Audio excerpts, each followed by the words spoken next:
அதாவது ராகுல் காந்தி ஏற்கனவே ஒரு தடவை சொன்னார், ஒரு ஹைட்ரஜன் பாம்பு வீச போகிறேன் அப்படின்னாரு. கிட்டத்தட்ட இன்றைக்கி அவர் பேசுகிறது ஹைட்ரஜன் பாம்பு தான்.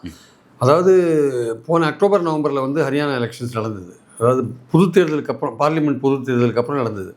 பார்லிமெண்ட்டில் அவங்க மெஜாரிட்டி பெறலை பாஜக. அப்புறம் நடந்த மகாராஷ்டிரா, ஜார்க்கண்டு, ஹரியானா தேர்தல், காஷ்மீர் தேர்தல்லாம் நடந்தது.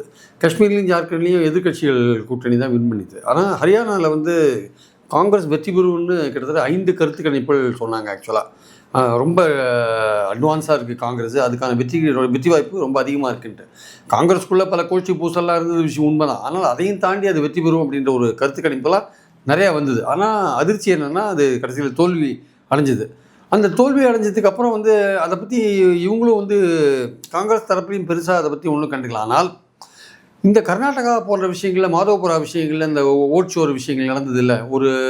ஒரு குறிப்பிட்ட வீட்டில் 80 ஓட்டு இருக்குது, இல்லை இறந்து போனவங்க ஓட்டு இருக்குது, அப்புறம் வந்து ஒரே ஒருத்தரோட ஓட்டே பல இடங்களில் வந்து வந்திருக்கு அப்படின்றதெல்லாம் அவங்க ஒரு 6 மாதம் ஆய்வுக்கு அப்புறம் கண்டுபிடிச்ச பிறகு அவங்க என்னென்னா, அப்போது தோற்ற இடங்கள்லாம் நம்ம ஆராயணும்னு ஒரு எண்ணம் வருது அவங்களுக்கு.